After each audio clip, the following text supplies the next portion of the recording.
one thing.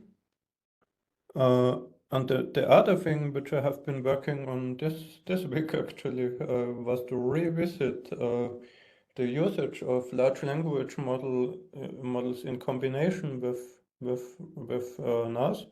In the recent months, this was not that successful, but in this week we had a bit of a breakthrough, mostly by using a different approach to how we prompt the system, and I will show you what we are actually doing here.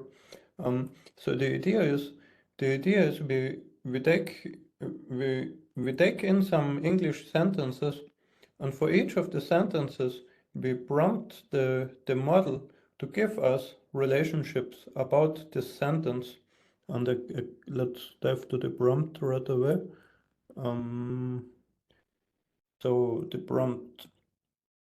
prompt is very straightforward. Actually, it's just a few lines which look like that. I present three types of relationships to the system. One is a relation noun, verb, noun. Another one is as a special case thereof, noun is a noun. And the third one is indicating a noun having a certain property. So property of noun and adjective. So the adjective is associated to the noun. And then I just prompted capture the complete sentence meaning with code that calls the two function, relation and property, and only using single word per argument. And then essentially I feed the sentence into this into the model. And if we actually do this, just to show you what this actually generates.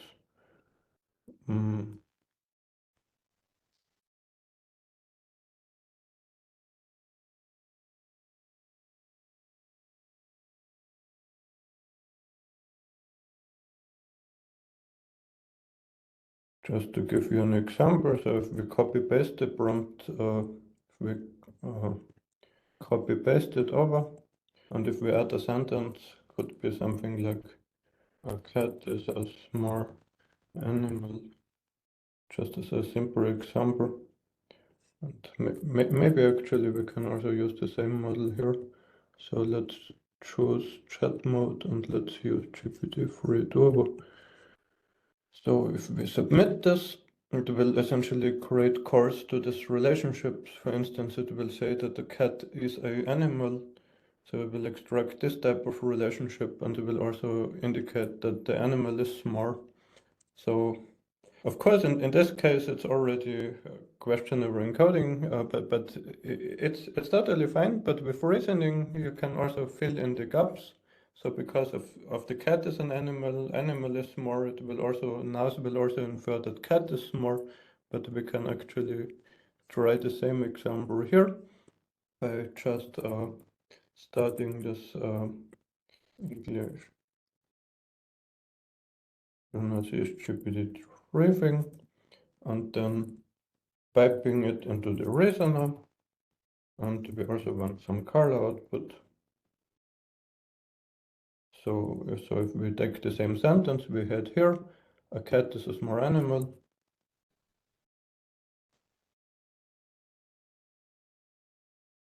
We will see it's already translated into Narsese.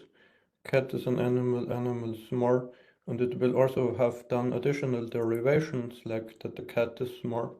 So if we ask now the model whether a cat is small, it will answer this as well. So that's just one simple reasoning example, but of course we did not want to stay with simple sentences like this.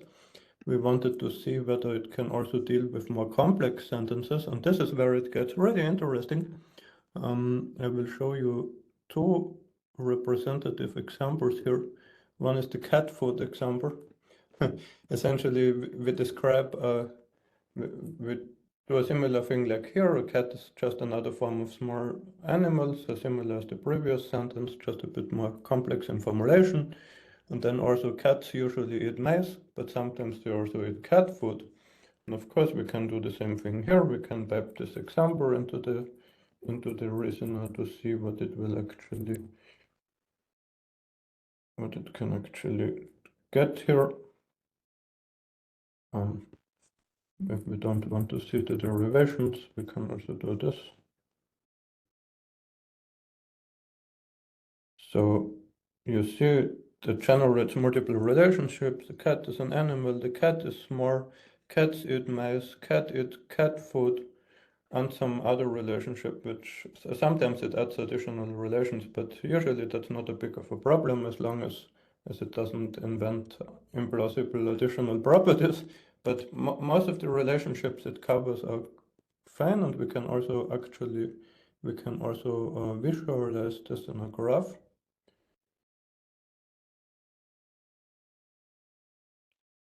So this is how this looks like. So here you see all these semantic connections which were generated from this example. You see here the red nodes which indicate the relationships which have directly been encoded, like the cat is smart, the cat is an animal, or here on the left side that cats eat cat food and eat mice. And in addition, you also see some additional compound terms which are built by inference and which are also necessary to semantically connect the different pieces of knowledge for reasoning purposes. So here you can also see how these knowledge items are actually related to each other. What are their common structural components, so to speak. So this is quite interesting. So you can have you can generate a semantic knowledge graph essentially from language input. What's also quite interesting. What's also quite interesting is we can also capture temporal dependencies in stories.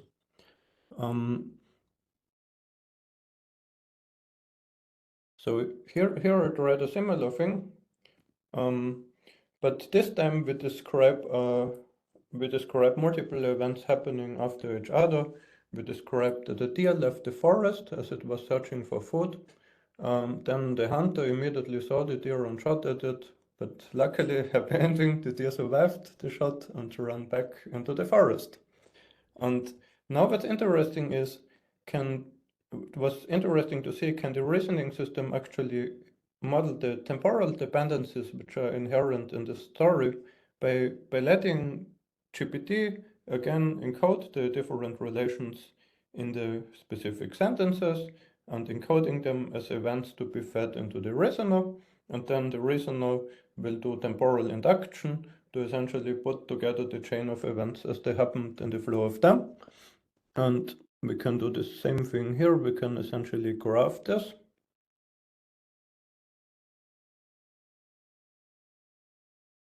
Oh, actually here I want a different script because we want to see the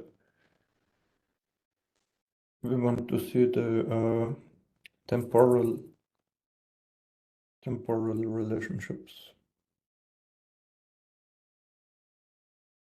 So you can see it has encoded the various relationships in the story and has also meaningfully connected them together as they happened in the story. For instance, here in the top you see the first node which only has outgoing edges. It's essentially the first thing which happened, that the deer left the forest.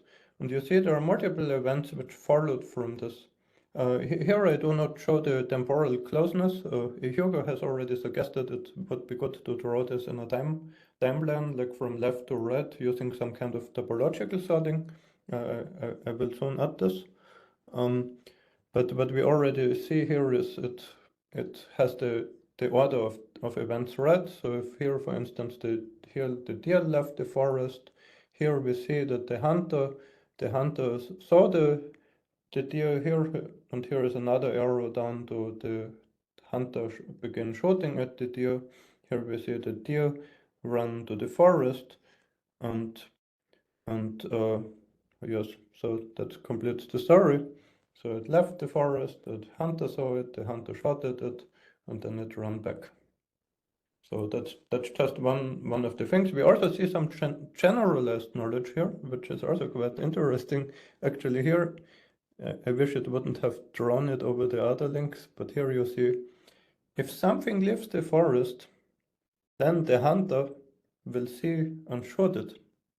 That's a induced hypothesis by the reasoner, which induced and generalized hypothesis that things which leave the forest will be seen and shot by the hunter.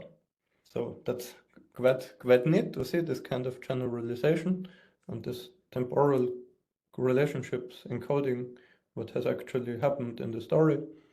So this is quite promising because it would allow us to structurally summarize what's happening in certain texts, and it's also a good example of how we can actually combine the strengths of these language models with reasoning in addition.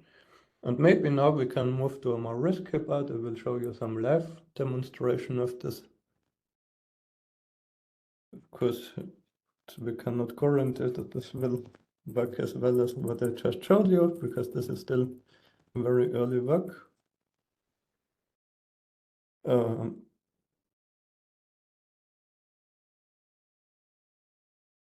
So we will start the interactive session. Actually, I already have this somewhere here in the. Actually, I have this in the English shell. I can use this command. This command is quite convenient because it will already do what we want. It essentially will put the English into Narsese. It will feed it into the reasoner, and we will only see the inputs the reasoner receives and the answers to the questions we ask it. And so that's the idea. So we can now try something. Maybe I can also make the text a bit larger here.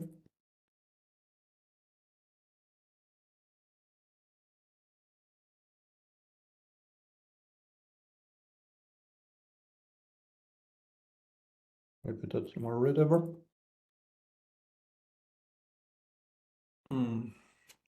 We can just type any sentence, essentially. Patrick is in the meeting room. We can maybe we'll also put volume to 0 so that we don't see all the reasoning derivations. We can ask where is Patrick? We can do things like Patrick is a human. We can ask if a human is in the meeting room.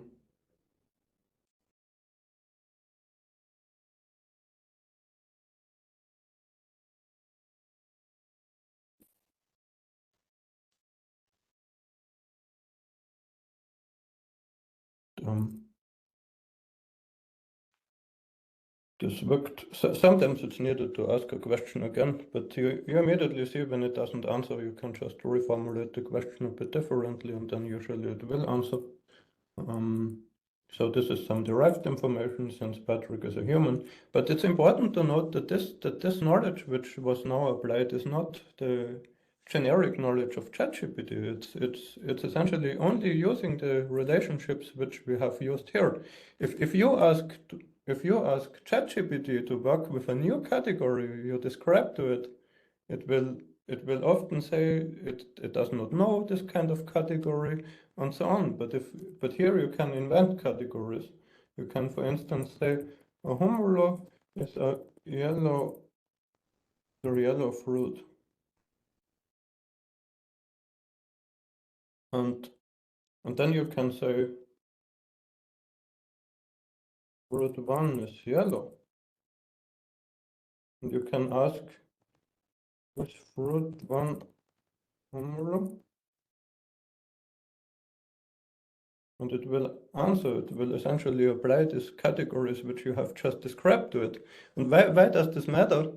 It matters because it essentially allows you to have a system which gets more personalized to you, and without having to do any additional backpropagation. And additionally, what's also the case is we actually have persistency. So when you start up the system the next time, you can ask it about things which you have used in previous sessions or which you have asked a long time ago, and chances are good that the system will still remember it and be able to work with this knowledge. So essentially, you can have long-term knowledge. You can have adaptation. It can accept new input, can work with the new input even when you describe new stuff to it. And you can also do real-time question answering actually, which is also actually more interesting to me. We already have it also connected on our robot, which I cannot show now,